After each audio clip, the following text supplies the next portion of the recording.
Hello, hello, hello. Rock the Bells Crews. How y'all doing this fine Thursday? You doing? How y'all doing? Y'all feeling all right? Did y'all party too hard last night? There we go.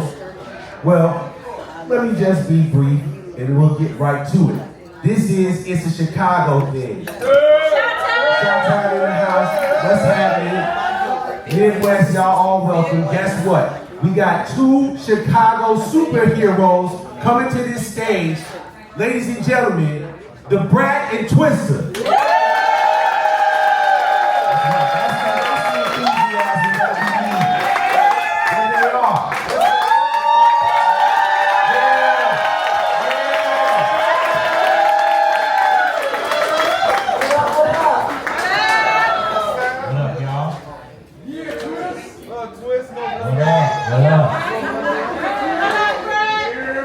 What's happening? First and foremost, I just want to take the time to thank y'all for coming out, being on the boat, and having a great time because it's been noticed very much. How y'all enjoying it? Is it a good time? Man, it's a great time. I lost my voice last night. Before I'm trying to just give it all to everybody, so I left it all on that stage last night. But it's been great. I'm grateful to be here. Thank LL Cool J and Rock the Bells for having me. This is my first one. Hopefully I'll come on the next few. For sure. Twista, welcome back. This is your second one. Right. How you feeling mixing and mingling and moving about? Man, the same vibe. Like to come to something like this and then you see the lineup and then know that you can possibly be a part of it is like, what? You mean to tell me they're gonna look out for me to do something like this? You know what I'm saying? So I just been a big fan, getting on all of the artists' nerves. You know what I mean? Just messing with everybody, having fun. I've been wanting to do that for years, and this been the place to do it. And I've been watching so many fabulous shows. I saw Cool G rap show last night. My sister get out, so I mean it's been happening. I love it. Man, well, that's what it's for, man. I mean, this whole event is really just to celebrate people like yourselves, man. Y'all been putting in so much work. You deserve a vacation where you get to mix and mingle with the people that support you and love you and really are going to appreciate you and give you no roses. So we're happy every time we see y'all out here, especially you, side stage, vibing at all the concerts and everything. That's what it's all about. Yeah, chilling on the side of the stage. That's a new song right there. All right, well, let's get right into it. All right, so again, like I stated, man, Chicago superheroes, that is an understatement, honestly, for what y'all have done, but it perfectly describes the feats that both of y'all have accomplished. Just starting right here, Brat, you are the first solo platinum artist, hip-hop artist, coming from Chicago at that. How does that feel? Like your legacy is cemented. You're an icon. You on the Mount Rushmore. How does that feel coming from out west? Did you know that was going to happen? Absolutely not. I just grew up loving this man right here. That's right. You know what I'm saying? I wanted to be like Twista. Everybody in the show wanted to be like Twista. So I got my fast speed and stuff from Twista. Everything came from Twista, but it's a pleasure. I didn't know this was going to happen. You know, I didn't know I was going to be the first one. Jermaine Dupri told me you don't expect to go platinum. He didn't want me to get my feelings hurt. He was like, girls go gold, so you're going to be good if you go gold. You know, I was like, I ain't care if I went double glass. I just want people to know who I was and sing my songs and know my names. I didn't get in it for the money or the fame like that. You know what I'm saying? It all came with it. But I'm just grateful to for the world to sing my songs and for my songs to help people. And when they groove it and they clean it up, they play Funkify. Absolutely. Now, the Brat just said something that I think we all agree upon. Twist, I mean, to be honest, man, you kind of the godfather of the shop, man, as far as when it comes to the hip-hop music. You wasn't the turn Twist, you put the crib on the map. Rat-a-tat-tat, I remember seeing that video when it first came out. You understand what I'm saying? Like, How does it feel? And one more thing, you've never shied away from putting on and linking with other Chicago people, man. Oh yeah. How has it felt to like really infiltrate the industry and elbow and make that way for Chicago? Man, it was first, it's humbling to hear some of the things that I'm hearing, especially from Brat, telling me some of these things. And it's like coming from the city in the beginning, it was crazy because we had to tell people Chicago has dope MCs. Chicago got good music. Right. And people really didn't believe it. Like, I feel like we were looked at as more like a consumer market. People came to play music for us. We were the customers. And nobody expected the customers to come out on top of what they were doing. So I had to go around and tell people Chicago got real MCs. We got dope rappers, dope singers, but really hip hop. I wanted them to respect the way we embraced and cherished hip hop, and I wanted to show them. So every chance I got in a hallway with some rapper that was from the industry that might think he could test or whatever, I couldn't wait to get out there and show them how Chicago and that ace. It's been a fun ride, and I'm glad to be in the position that I'm in. And you don't know that thing, like some of the things that's gonna happen are gonna happen like later in life, like when you write these rhymes. You have no idea that when you get to our age, some of the people are gonna be saying the things that they say to you, and it's so humbling. And you think about like when you was writing rhymes, you're like, damn, I'm glad I was going in. Yeah, so y'all have no idea how we feel and how appreciative we are when we hear like anything y'all say positive about what we do. Amen to that. I mean, well, get ready. You just gonna hear nothing but positivity up here, because I mean, you just said it. Because of your labors, man, really standing on the front line, demonstrating, standing on business in the industry, that led to your MTV Raps in the rap concert or the contest, right? Yeah. And that's where you met everybody and started making your connections, right? Yep. Ed Lover, Chris Cross was on tour. Chris Cross was on tour, and Ed Lover was hosting the show. Ed Lover in Taiwan. Rest in peace, Taiwan. Rest in peace, Taiwan. Absolutely. They were hosting this show in Chicago at the Airy Crown, and they said, "Can anybody rap?" And I ran on that stage so fast. I had on my motherfucking my Jodeci boots. I had on my cross-colored shorts. I had my Josie Poetic Justice braids. I ran on that stage and grabbed that mic, and I would not stop rapping. Them niggas still ain't give me about $50. But that was how I met Chris Cross, you know what I'm saying? And people gonna say what they say about R. Kelly, but R. Kelly helped me with my career. The song that I did at the Chris Cross concert was called Clean Up Woman. And it was a rendition of Betty Wright's song. And R. Kelly helped me write that. So, you know, it's crazy how things happen, but I'm so blessed. Chris Cross really did tell Jermaine Dupri about me. Then they came to the Oprah Winfrey Show in Chicago. My god sister Dawn Hendricks from Chicago got me to the Oprah Winfrey Show to sit in the audience. I met Jermaine Dupri and Chris Cross. He told me to come to Atlanta. I finally got to Atlanta. She worked for TWA. I flew on a motherfucking bunny pass.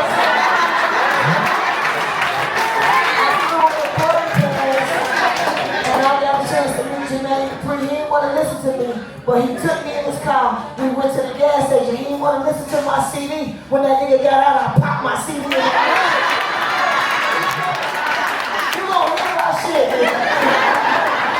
And he was like, oh shit, who is that? I'm like, nigga, that's me.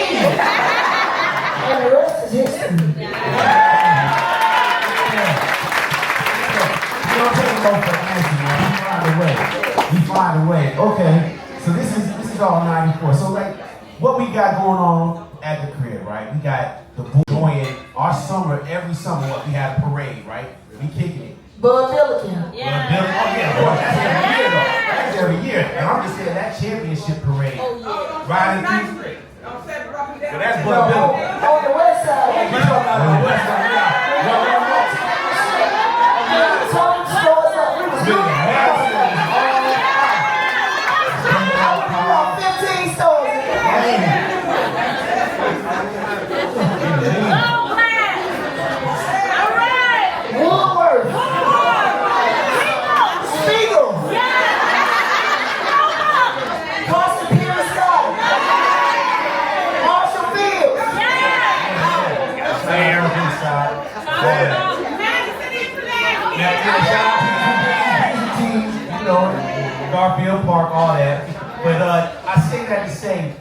'90s, obviously for us, you know, living in Chicago, it was an energetic time. There was a lot of energy on the street.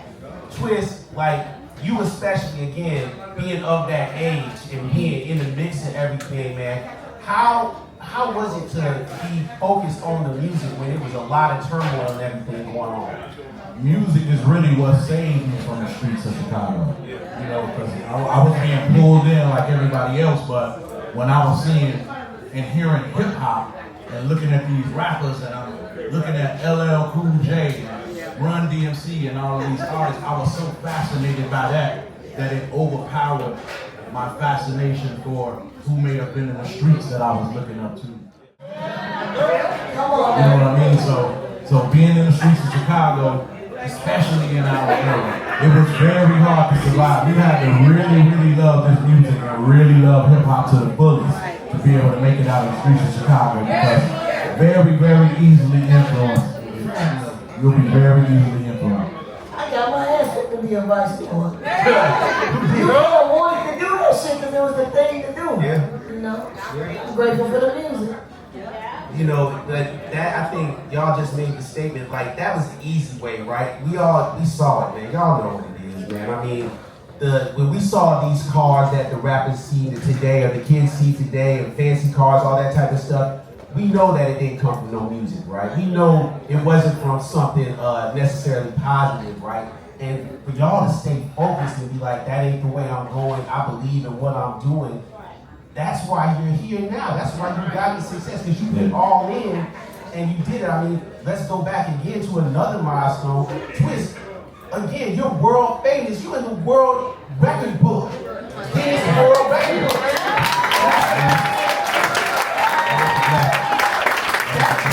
That's a part of your dedication to your craft. That's how you did that. And I mean, when we found out, again, I gotta speak as a person from Chicago, when we found out you made that world record, man, you know how proud everybody was.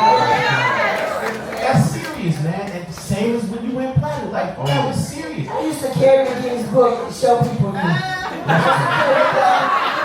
Look, Twista and the Guinness book everywhere I went. I would have never knew that. It was a little paperback book back then. Yeah. But here we go again. Now, let's go back to the Brat. And we still gonna keep talking about the summer of basically y'all taking over. Who else remember 950? Who else remember, well, I guess GCI obviously, but 950, Big House and them. I swear. KKC. Rest in peace to Big House. Shout out to man. But there was a time that you could not go JP songs without hearing Funky Fire. Yeah, see, I mean, Chicago represents for me all the time.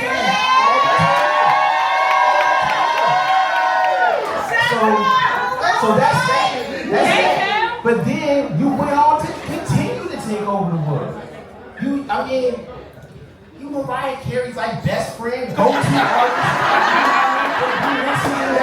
Like he was on every remix for like 6 years. Killing things, his giant robots and everything. Like, I mean, Hey, she hooked me up with my Mariah Carey feature. Chicago. She said, yeah, the Brat told me to put you on it. I was like, oh. Man. Like, how did you even consider, like, all right, now I'm gonna start doing these features? Was that a JD thing? Did Jermaine tell you, like, yeah, you should start hopping on these R&B features? Nah, you know, when you got a hit song, people want to do a collab with you. Okay. So everybody was hitting me to do one. I was just picking the ones I wanted to do. Yeah. You know, I had the option to do that. So I didn't want to get on nothing that was whack. I wanted to get on with people that I was fans of too. Yeah. Like Chrissy or Mariah Carey. That was all through JD. But I was blessed to be able to do it, and I had a great time. I did Black Rob, like Whoa, remix. So many. I got a chance to do, was the first female to do a song with the Notorious B.I.G. I'm just blessed, man.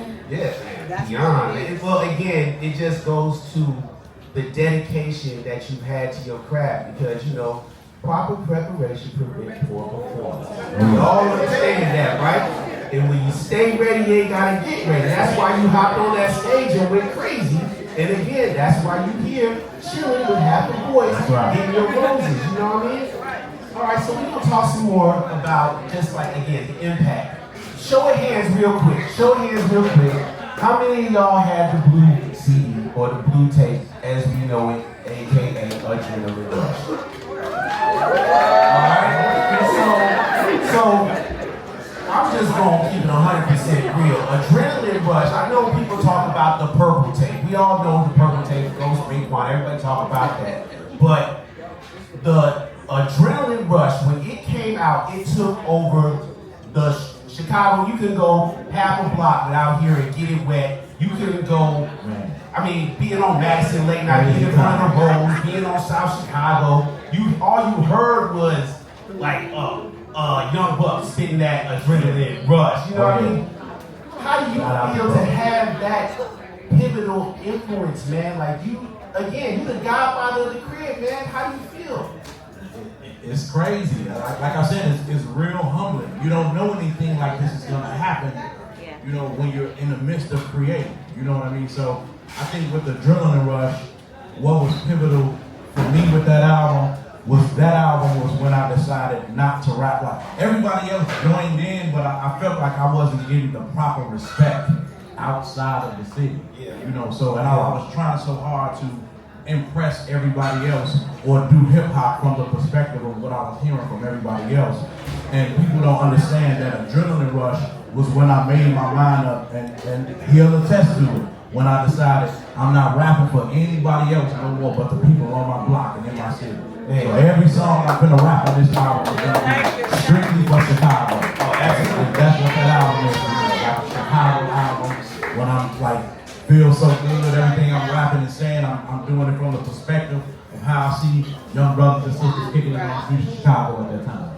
I shed a tear listening to Feel So Good. Riding down Lake Shore Drive, I swear to God. Wow. Because that's the vibe, man. I mean, the summertime shine, listening to Feel So Good, who ain't had that moment? Who ain't had that moment, man?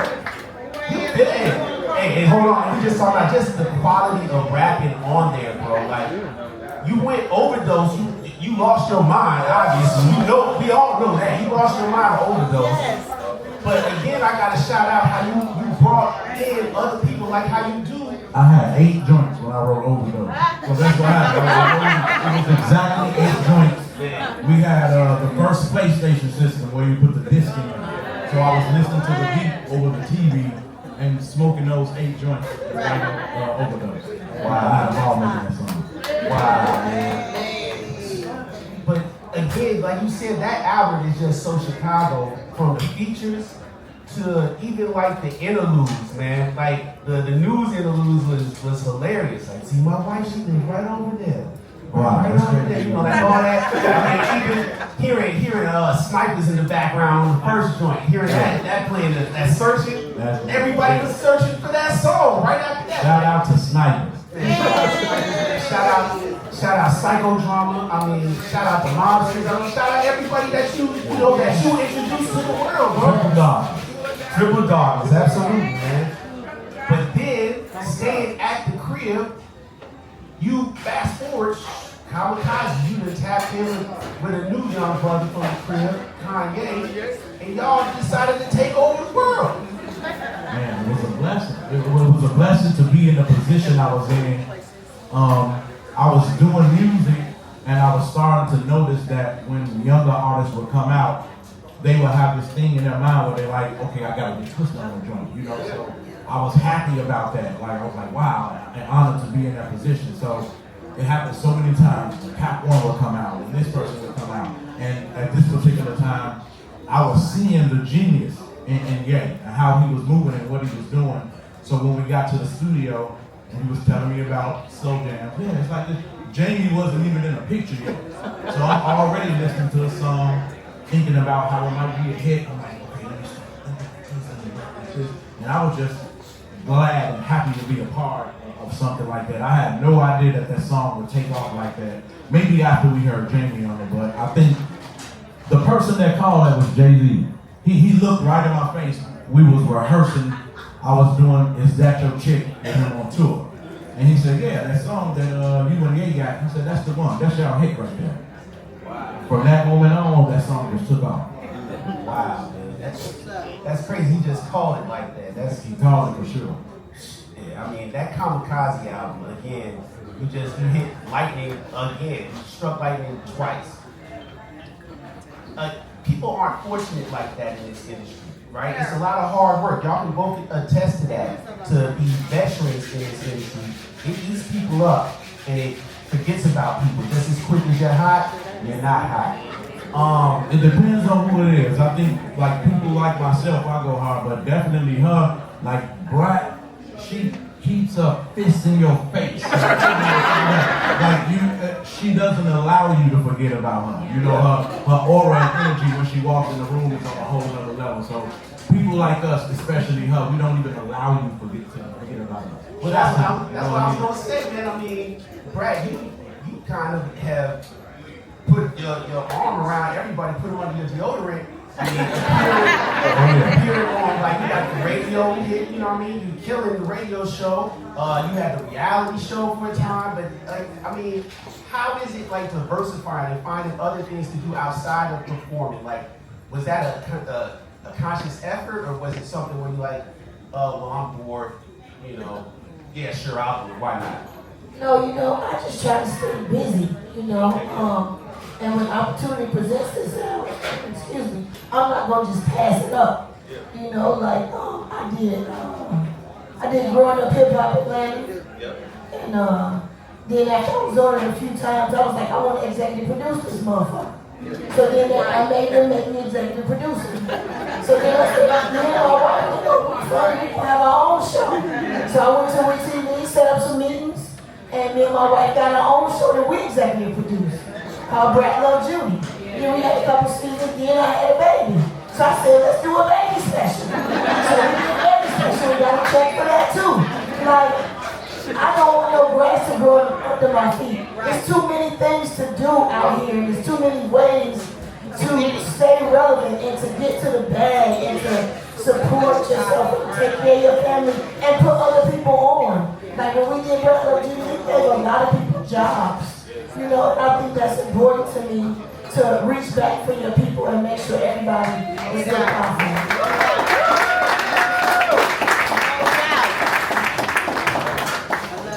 So what I was going to ask, and it's just because it's top of the head, the way you said you wanted to executive produce, the way you said you went and just started setting up meetings and everything, like really being about that business, do you feel like you cultivated that kind of mindset coming up under JD and working with JD? Absolutely, yes. And my wife ain't no joke. Yeah.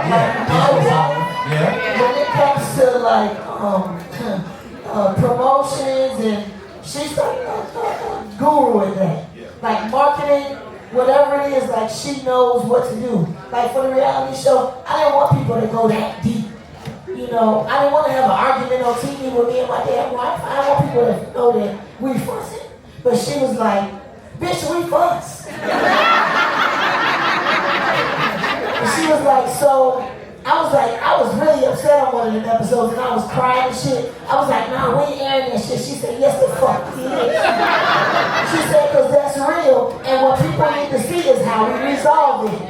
So we need to show the whole thing, and that's what ended up happening. And I think that's how we ended up getting renewed for more seasons, because we didn't cut nothing out, you know? So I thank my wife for that.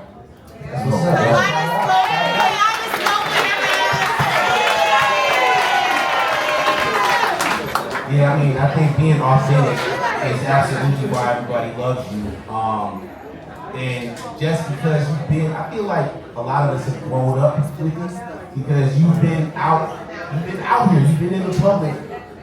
Why you've been growing up, why you've been coming up, and we've seen each evolution, like another tantrum, like, and then just I think the way that you started changing kind of your approach. Like, I feel like you knew you were a star at that point, and you were like, okay, now I'm gonna do what stars do, and I'm really trying to make a blockbuster out. Can you talk a little bit about that journey, like that second album, how that came together with once you started getting all the other features and all that type of stuff?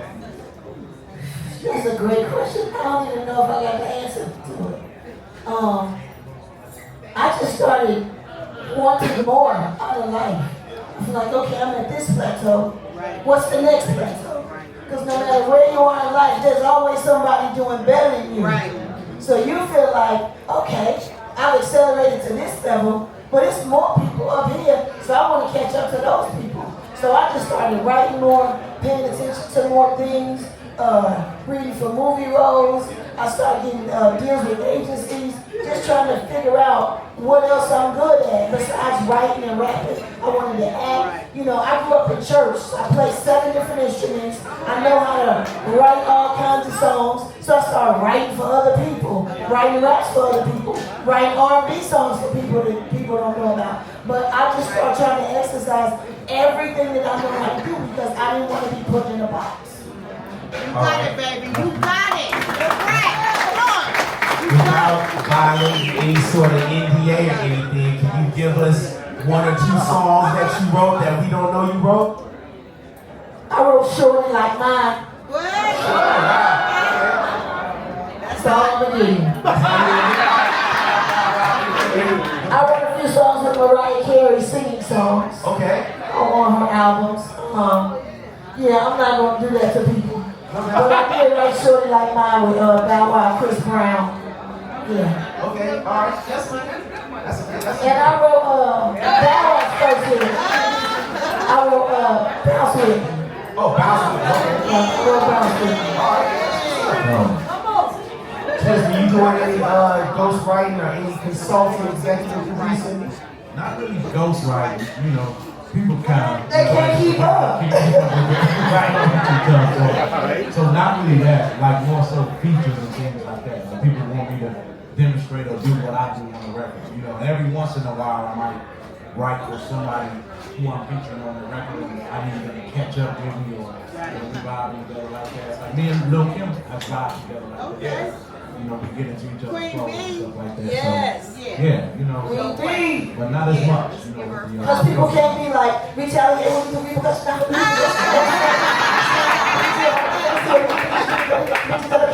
They can't do that. I was going to be pumped up as I can let her the motherfucker head.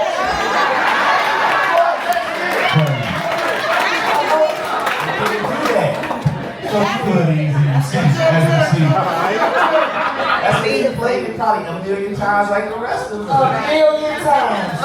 No, that motherfucker's front to back.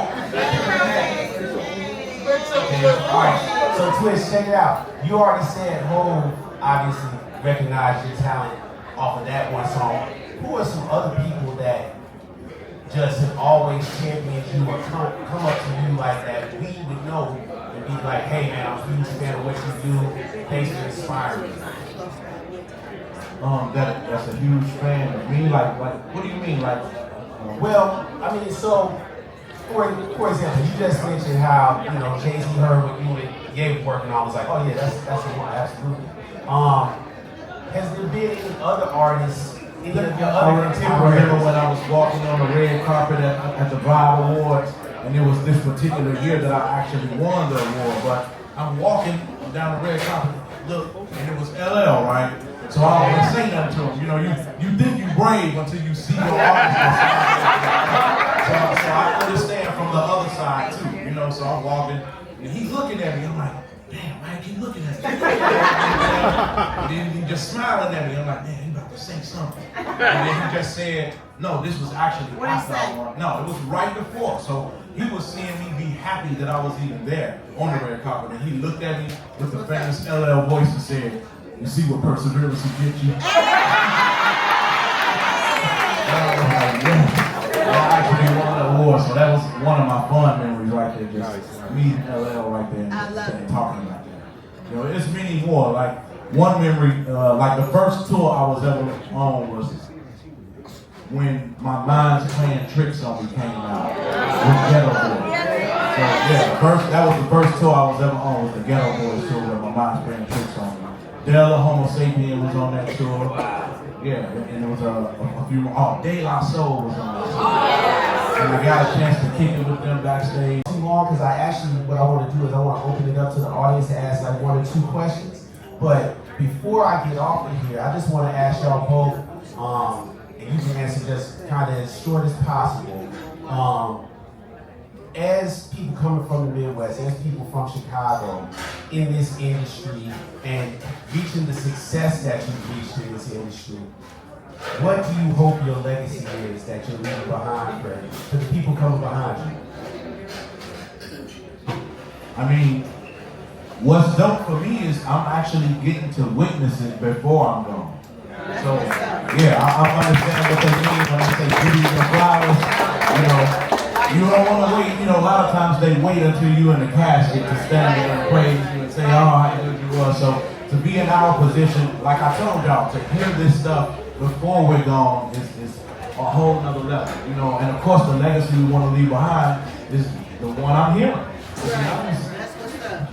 Yeah, I think that everything we do and everything we've accomplished, I think, speaking for me and him, can't nobody do what we've already done. You know what I'm saying? I'm the first female solo, so it's etched. You know what I'm saying? It's in the books already. It can't be changed, it can't be replaced. Can't nobody else be in this book. That's what's up. It's already in the book, so we just gonna try to keep doing things, I love you it. know, to carry on our legacy. Yeah. You'll never forget because it's history. It's hip-hop history. I'm speaking for both of us too. We definitely want our legacy to be that we held it down for Chicago. For sure.